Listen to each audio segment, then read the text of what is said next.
Okay, another question from a campus. How do you deal with somebody who says, I've been through immense suffering or trauma, and I just can't believe in a God, the God you talk about who loves me, if he would let this happen to me? Because I meet that a lot. Yeah. But I think that's the number one question, Joe. And whoever has asked this question, somebody has said virtue in distress and vice in triumph has made atheists of mankind. Virtue in distress and vice in triumph has made atheists of mankind. It's a daunting question. You know, sometimes, Joe, I think about when I go onto a campus or whatever, sometimes people almost think like you're an answering machine. You don't think of these things. We do think, as you as a pastor well know, because you minister to people in their most broken condition, and oftentimes you just walk away from there with tears in your own eyes. Now, I want you to know I'm not just talking out of a vacuum of philosophical understanding. I'm talking out of a life that has lived through a lot of pain,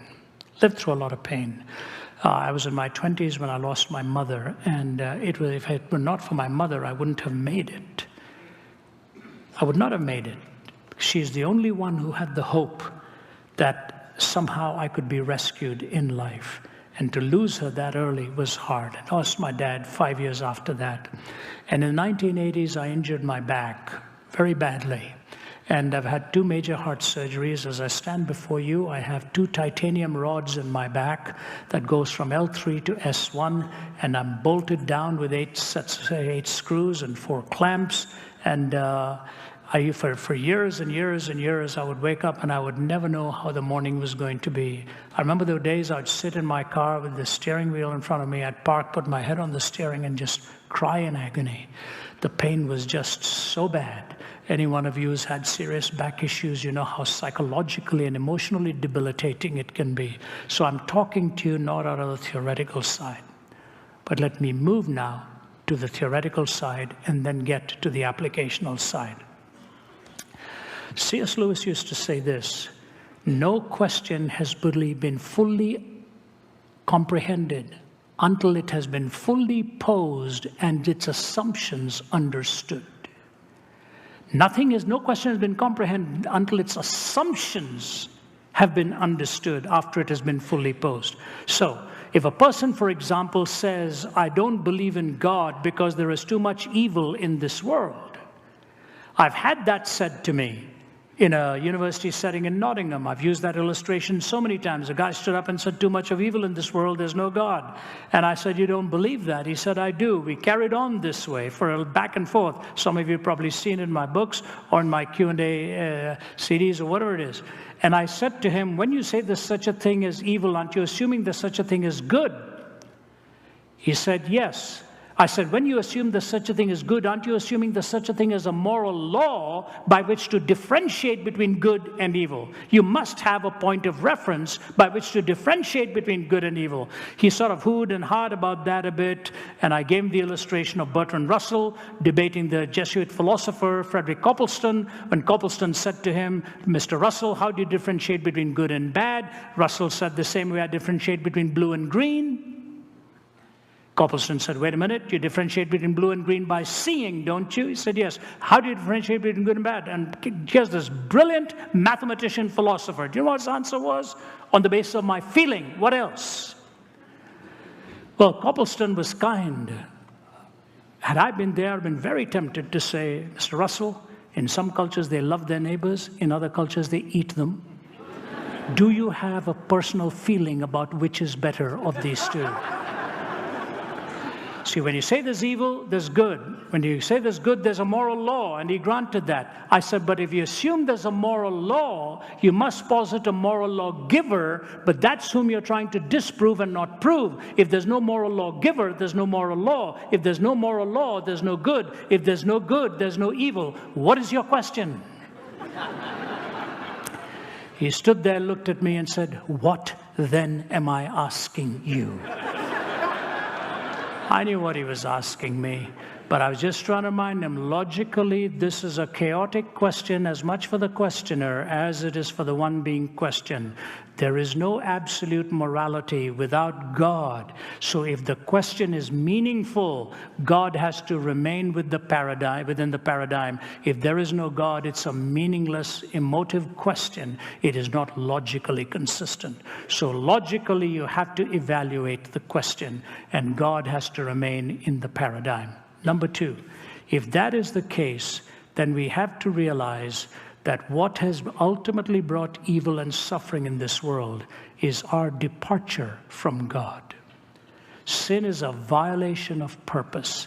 We have departed from Him, and the solidarity of our humanity has that ripple effect where it comes upon all of us: pain, suffering, anguish. And when we come back to Him, we come back to Him by faith and by His grace in order to sustain us and give us that day-to-day strength.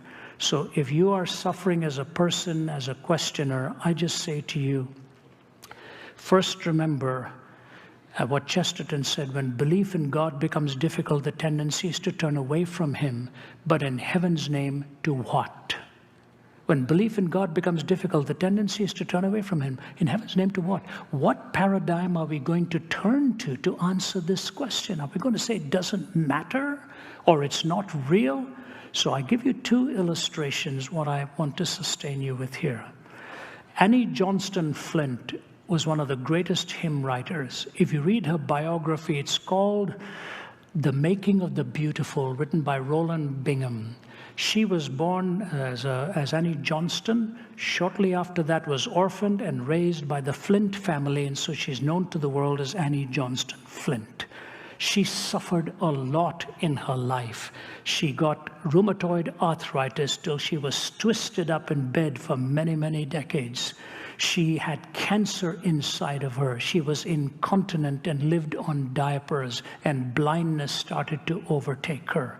She was a beautiful hymn writer, and one of the most beautiful hymns she wrote, Roland Bingham said before she died, from head to toe, there were so many boils and marks on her body from lying in bed that she needed 8 pillows just to cushion her body.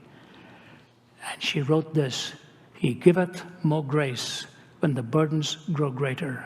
He sendeth more strength when the labors increase. To added affliction, He addeth His mercy. To multiplied trials, His multiplied peace. When we have exhausted our store of endurance, when our strength has failed ere the day is half done, when we reach the end of our hoarded resources, our Father's full giving has only begun. His love has no limit, His grace has no measure, His power has no boundaries known unto men, for out of His infinite riches in Jesus, He giveth and giveth and giveth again. The grace of God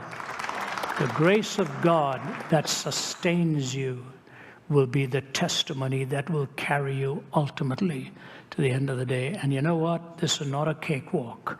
I would never have dreamed that I would have to live with the kind of ailment that I'm living with right now. But I want to say, when I injured it, I little realized how it was going to change my life. So I want to give you this little positive illustration, and then may I recommend you get our book called Why Suffering? I've co-authored it with my colleague from Oxford, Vince Vitale. He is a brilliant writer. Vince has some insights into this that are so good, and he's just a powerful, his PhD is in philosophy from Oxford University. He's on our faculty at the Oxford Center for Christian Apologetics. So the Zacharias and Vitale, Why Suffering? We go through several angles into this. About 3 summers ago, I live in Atlanta, Georgia, and one of my friends from Singapore, his name is Du Eng Seng. He was the CEO of Gillette for Asia Pacific. He's a very fine man. And Du phoned me and said, Brother Ravi, are you going to be in town tomorrow? I'm in Atlanta. I'd love to see you. I said, Du, I'm leaving tomorrow for 5 weeks. I'd love to see you too, but really, I'm not going to be here after midday. I've got to be flying out. He said, Ravi, I have to see you. I thought, oh, brother, something's wrong. I said, all right, I'll meet you for a quick breakfast. It'll be 30 minutes. and then I have to go back home, pick up my bags, and leave. He said, that's fine. So we met at a little pancake house type place. We ordered the pancakes, and they sat there in front of us. We never even touched them. He said, you know, Ravi, I wake up every morning and I've had a habit. Before I wash up and get on my knees for my formal time of prayer, I lie in bed for about 30 minutes and I just say this, Lord, speak to me if there's anything you want me to do to prepare for this day. And he said, I lie there. He said, yesterday being in Atlanta, you were so much on my mind. And he said, and you came to my mind. And I said, Lord, is there any word you want me to give my brother Ravi? He said, and God spoke to me, and that's why I wanted to see you. Boy, that scared me. Never had anything happen like this. He looked at me and he said, God told me in my thinking there to tell you that the anointing on your life in the years to come will be greater than the years that have gone by. Just looked at me and said, you sure the Lord told you this? I said, yes, my brother. He said, but then he told me something, and that's what I wanted to see. He said, tell Ronnie, he must have a lot of struggles and challenges physically.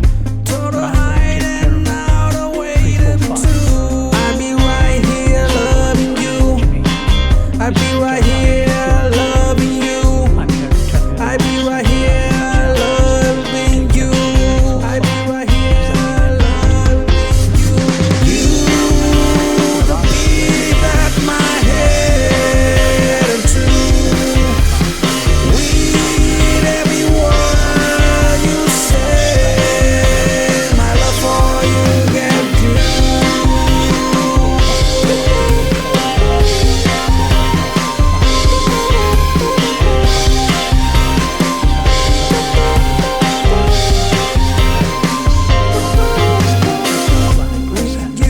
If I'm missing Pia, together we great love that never can. I've got all the oils in the world that can be tested. So if you're sending me anything, send it to somebody else who might need it. I've got all the oils that I need. I'm joking about that. I'm appreciative of those who try to help me. He prayed, I went back home, and I was hurrying to try. You know, I couldn't lift that down. I can't lift a suitcase, and I lifted it. It's my trouble. The beat that my head into. With every word you say, my love for you get deep.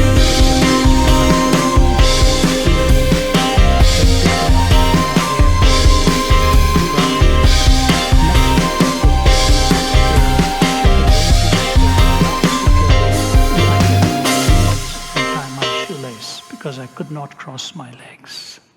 If I did this, just pull, and I'd be limping for days.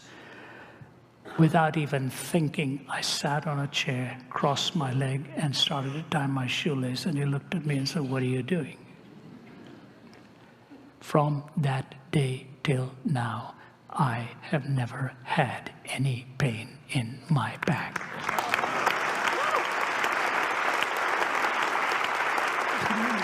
Just amazing.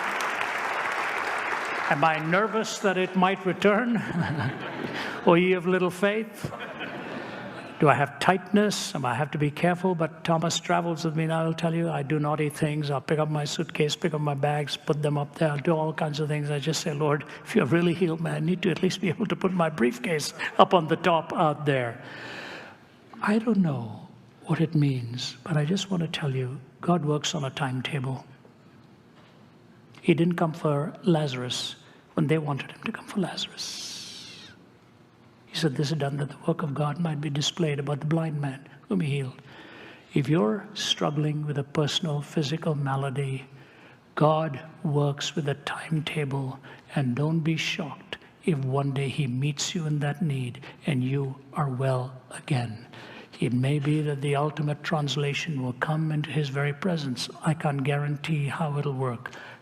I can only tell you, as a Christian apologist who lives with so much thought, my heart has been strangely warmed by the miracle of his healing 28 years after my injury with that back. He works on a timetable. His grace is sufficient To raise the question without him makes the question moot. So to make the question consistent and find his grace sufficient and work with this timetable, you can become a shining light even in your pain to a world that's desperately looking for examples in that. One man told me, and I close with this, he said to me, when you're looking to be mentored and discipled, look to somebody who has suffered much and whose faith in God has remained unshaken. Those are the mentors I look for. So that's my answer to this person. Maybe we can take one more. I don't know how this goes. All right.